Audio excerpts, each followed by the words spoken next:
Hey everyone, it's Mark. This is my recap for Pokémon Horizons episode 33, the Bellowing Black Rayquaza. This was the 1265th episode of the Pokemon anime, and I am super behind on getting this review out, so I'm going to try and do this one unscripted, which might turn into a total disaster. Let's find out. Okay, so the episode actually opens with the explorers for a change, and we see that the Methio, Zerk, and Onya are continuing to track Rayquaza, and they finally found a sighting. They take a Methio up to the surface, while he tells the other two to stay behind. I thought it was kind of weird that they just so happened to be right where Rayquaza was, but whatever. After the opening, now we get the usual Liko recap, and this brings us right to where the last episode left off, with the Rising Voltaglers being face-to-face with the Black Rayquaza. It does not actually seem all that aggressive right now, it doesn't look like it wants to battle, but Roy, on the other hand, does want to challenge Rayquaza. Some of the others aren't so sure that this is a very good idea, and then meanwhile, Terapagos is just happy to see its old friend, so really the emotions and reactions are all over the place here. I really don't know what was going to happen here, but it doesn't matter anyways, because a Methio comes flying in from out of nowhere, Ultra Ball in hand, ready to challenge Rayquaza. He sends Ceruledge and Corviknight into battle, and I'm gonna be honest, they look completely outmatched. Basically, the entire first half of this episode is dedicated to the encounter versus Rayquaza, and Methio's strategies aren't really doing anything to Rayquaza, well, other than ticking it off, and the Rising Voltaglers are not liking the way this is going. Roy is getting super passionate about what's happening, but Freed's just trying to hold him back from any danger. I thought it was pretty interesting seeing Roy get so fired up about this, but the others are like, okay, we need to get the kids out of danger, and although Liko is a little hesitant to really do anything, we see that Terapagos is still calling out to its friend, unsure of what's happening. Liko wants to try and talk to Rayquaza and get through to it just like they did with Lapras, but as Diana puts it, now is definitely not the time. Things are going from bad to worse for a Methio, and as Ceruledge actually jumps in for a close range attack, it does absolutely nothing to Rayquaza, and all it does is just bat it away into an island, landing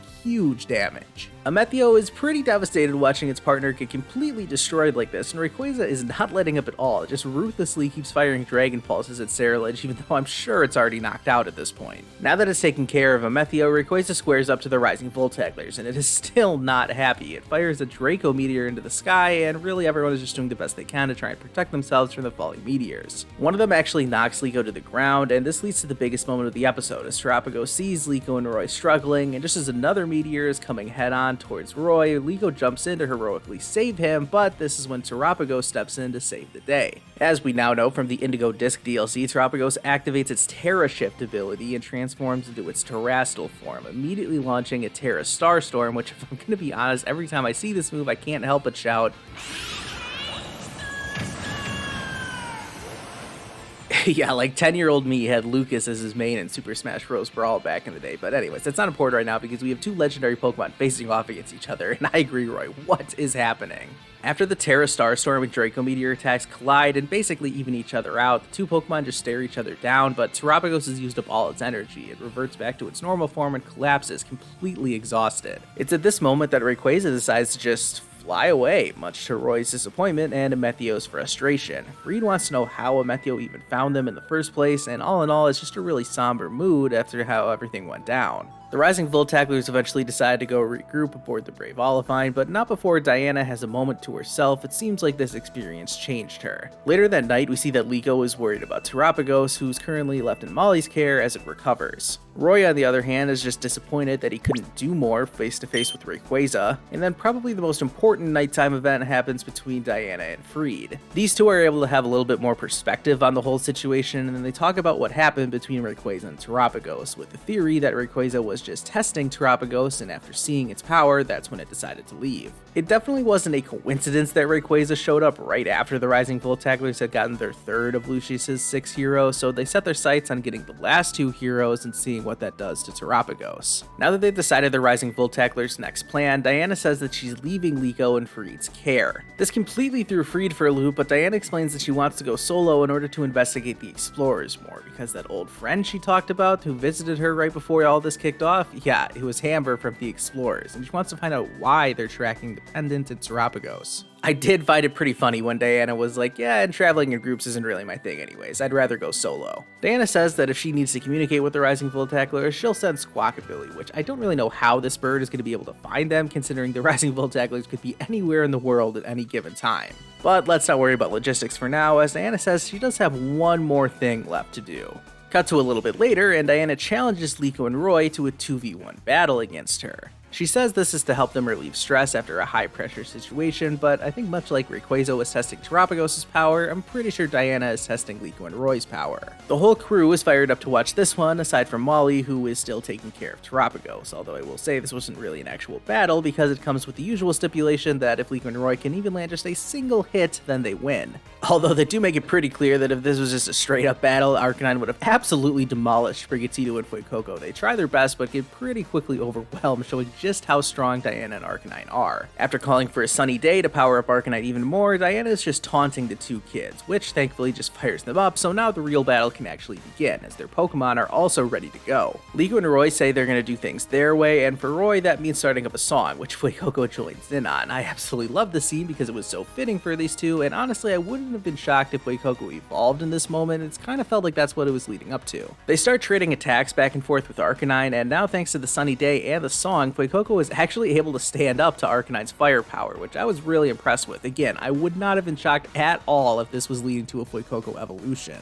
But that's not going to happen today. Instead, Sprigatito just takes the opportunity to sneak around to Arcanine's blind side, leading to an almighty scratch attack to give Liko and Roy the win. The two kids celebrate their victory, and Diana is impressed with what she saw, and it looks like Liko and Roy are now more fired up than ever to get better and better as trainers. Just then, Molly interrupts and announces that Terapagos is feeling better, and they head on over to see it absolutely plowing through a plate of berries. And my favorite moment was, of course, Atena doing its little happy dance, and really everyone is just in a good mood, as this is the last we see of the Rising Voltaclers in this episode. We're not quite done just yet though, because we have to check in with the Methio heading back to the Explorer's headquarters. He meets up with Hamber, who welcomes him back and asks him about Rayquaza. Methio says that he was no match for Rayquaza and ends the episode on the very ominous note that he wants more power. I'm also very sad to announce that this episode gave us the third and final installment of Terapagos' Sparkly Exploration Diary. This is my favorite segment probably of all time. Okay, maybe that's a little bit of an exaggeration, but it was still a cute way to see the Pokemon aboard the Brave Olivine interacting with one another. And this third segment was more of the same. Really nothing too groundbreaking, but it did put a huge smile on my face because Terapagos' Sparkly Exploration Diary will always put a smile on my face. But with that said, now it's time for the ending.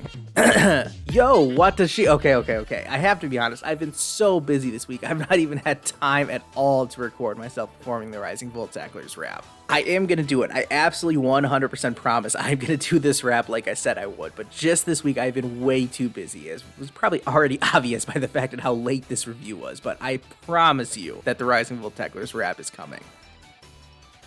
Alright, I'm going to try to keep things a little brief on the discussion section here, since considering I'm recording this at 2 a.m. on Thursday night / Friday morning, I should probably just wrap this up and go to bed already.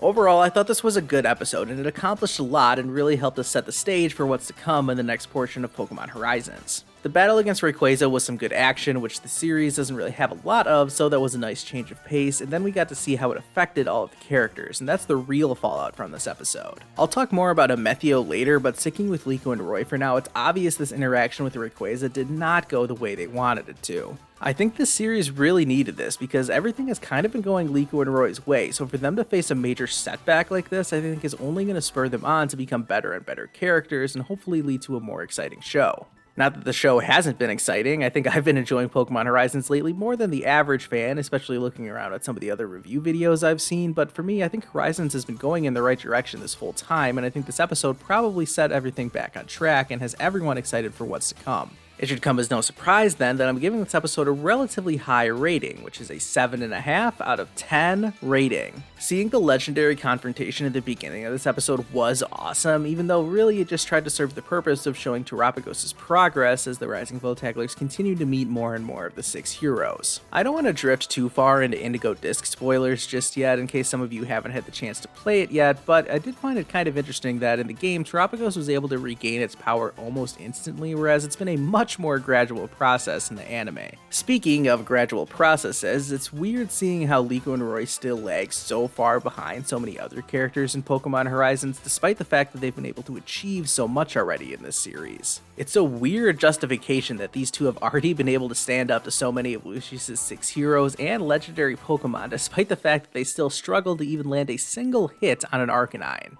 Now is not the time to go into a deeper discussion about this, but I feel like watching Ash for so many years conditioned us into expecting how Pokemon trainers are supposed to develop and get stronger over time, whereas Liko and Roy are taking things very differently than Ash did. Someone else who still needs a little bit more training is a Methio, and that actually leads us into the preview for the next episode, where it looks like he's going to have a sparring session against Hammer to really power up his Ceruledge. It's so fascinating to me seeing a villainous character like a Methio put into a sympathetic role like this, as we're about to see a villain train to get stronger. Are we supposed to be rooting for these guys or not? And then on the other hand, it looks like the main focus of the episode is going to be Diana leaving the Rising Full Tacklers, and it looks like there's going to be a big going away party for her.